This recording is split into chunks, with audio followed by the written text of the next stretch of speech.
فقال أعوذ بالله من الشيطان الرجيم بسم الله الرحمن الرحيم وكان صلى الله عليه وسلم يشب في اليوم شباب الصبي في الشهر بعناية الربانية فقام على قدميه في سماء ومشى في خمس وقويت في 9 من الشهور بفصيح النطق طوال وشق الملكان صدره الشريف لديها وأخرج منه علقة دموية. Ini masih menceritakan tentang Nabi masih anak-anak. Jadi Nabi Sallallahu Alaihi Wasallam tumbuh besar sama seperti kita atau bayi-bayi pada umumnya, cuma tidak seperti biasa. Jadi kalau istilah dalam syair itu Muhammadun basyarun wa laysa bil bashar bal huwa yaquduhu wan nasu kal hajar. Nabi Muhammad sallallahu alaihi wasallam itu manusia wa laysa bil bashar, tapi tidaklah seperti manusia pada umumnya. Kalau diumpamakan Nabi itu berumpama seperti batu yaqut, sementara manusia lainnya berumpama seperti batu-batu biasa. Nabi sama kayak kita manusia, tapi bukan manusia biasa. Sama kayak batu yaqut, orang memiliki sama pada batu, tapi lain harganya. Sebiji batu yaqut itu berbentuk berkerikil terhadap bertinggi. Itu Nabi. Jadi Nabi tumbuh besar, ya, sama seperti kita dari mulai dilahirkan tumbuh besar mengadal. Nabi itu juga ketika dilahirkan tumbuh besar, cuma tumbuh besar Nabi ini tidak seperti manusia biasa. Karena Nabi itu umur sehari itu sama seperti bayi pada umumnya usia 1 bulan. Jadi umur Nabi sehari sama seperti bayi umur 1 bulan. Umur Nabi 1 bulan sama seperti anak-anak biasa umur 1 tahun. Jadi tumbuh berkembang sama, tapi tidak seperti manusia biasa. Umur sehari kayak sudah anak berumur 1 bulan. Kalau kita umur sehari seminggu setengah bulan masih abang lagi. Dan Nabi sehari kayak orang sudah berumur 1 bulan. Umur 2 bulan sudah bisa makan, ketika kaum dan Nabi. Umur 2 bulan. Umur 3 bulan sudah bisa berdiri, tetapi 3 bulan sudah bisa berdiri. Umur 4 bulan sudah bisa memegang dinding. Kalau bahasa kita itu menyasar berjalan ke dinding selangkah 2 langkah. Cuman masih berpingpong lagi. Nyasar dinding mulai belajar berjalan. Itu Nabi umur 4 bulan dan nyasar dinding berjalan. Berjalan selangkah 2 langkah nyasar dinding. Umur 5 bulan itu sudah melepas dan berjalan, tidak ada lagi nyasar dinding dan berjalan surah. Umur 6 bulan lanjut, jadi 5 bulan sudah tidak berpingpong lagi berjalan. Umur 6 bulan dah lanjut sudah berjalan. Umur 7 bulan belendah, dah kemana-mana belendah. Itu berjalan itu dah belendah kemana-mana. Umur 8 bulan dah berpandir. Jadi ucapannya itu sudah bisa didengar, kemudian jelas bisa dipaham. Umur 8 bulan.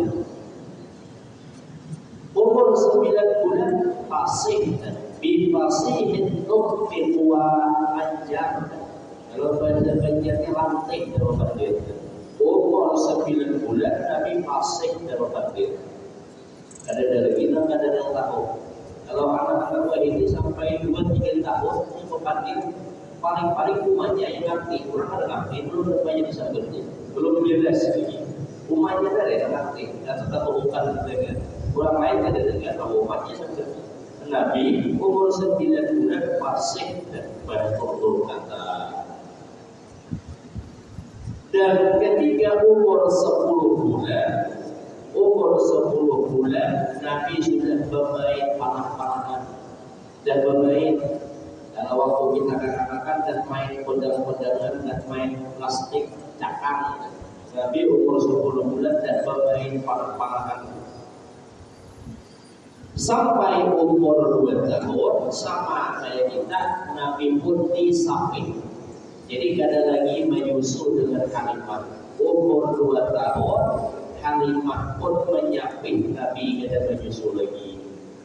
Setelah itu Halimah pun mengembalikan Nabi Sallallahu Alaihi Wasallam kepada ibunya, karena tinggi putar dahulu upah menyusui Nabi itu 2 tahun.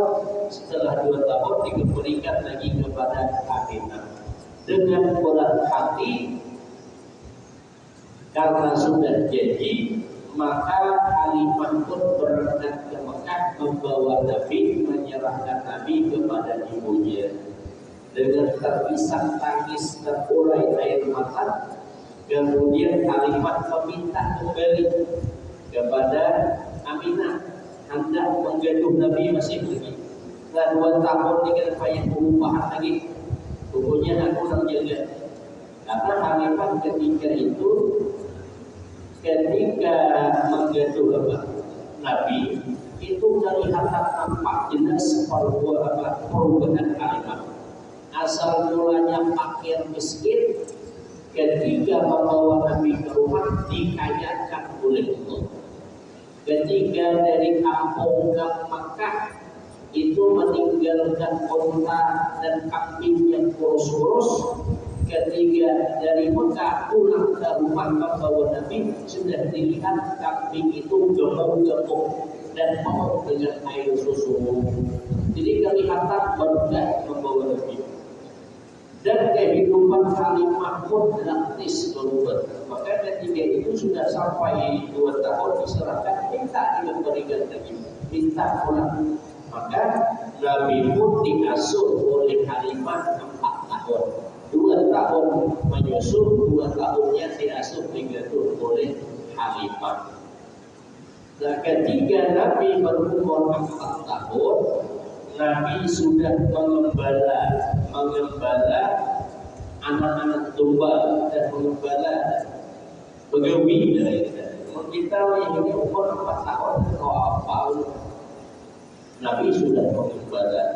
Nah, ketika itulah terjadi, ketika sedang Nabi mengembala kambing di belakang perumahan penduduk, datanglah 2 malaikat, malaikat Jibril dan malaikat Israfil.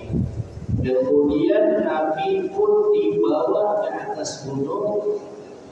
Wa syaqqal malakati sadrahu syarifata baina. 2 malaikat itu pun membedah dada Nabi yang mulia ketika Nabi masih berada di asuhan Halimah. Dibedah Nabi itu mulai dari lubang leher, dari lubang leher sampai di bawah pusat, dibedah. Wa akhraja minhu 'alaqatan damawiyyah wa akhraja ay qalbihi ba'da syaqqihi 'alaqatan ayat atadabit munaqidah damawiyyatan sauda. Kemudian 2 malaikat itu pun mengeluarkan hati Nabi. Setelah dibedah, dikeluarkan dari hati Nabi itu alaqah, segumpal, ada segumpal yang pekat, sauda, warnanya hitam, kacang seperti darah. Segumpal warna hitam seperti darah dikeluarkan dari hati Nabi. Waqad warada fi ba'dir riwayati anna al-mukhraja min qalbihi mudghatani saudawan. Tersebut juga dalam keterangan dari beberapa riwayat dan sebahagian riwayat menyebutkan bahwa yang dikeluarkan oleh malaikat dari hati Nabi itu ada dua gumpalan. Ada dua gumpalan seperti darah warna hitam dikeluarkan dari hati Nabi. Wa azala minhu ay qalbihi hadha syaitan. Kemudian dua malaikat itu pun menghilangkan dari hati Nabi itu hadha syaitan, bagian syaitan, tempat bersarangnya syaitan. Fa'inna tilkal alaqata hadha syaitan min kulli mauludin yalqil waswata fiha illa Isa alaihi salam. Pada gumpalan berwarna hitam itu, disitulah tempat bersarangnya syaitan. Dan itu ada pada tiap-tiap orang yang dilahirkan. Jadi semuanya manusia itu ada halu syaitan di dalam hati. Disitulah syaitan akan menghembuskan was-was di dalam hati. Makanya berkat takbir supaya kata kamu hembus. Ini para kali itu was-was itu halu syaitan. Di situ tuh syaitan menghembuskan was-was. Nah, jadi siapapun ya semuanya kita itu ada halu syaitan, saraf tempat syaitan di hati. Di situ dia menghembuskan was-was di dalam hati manusia.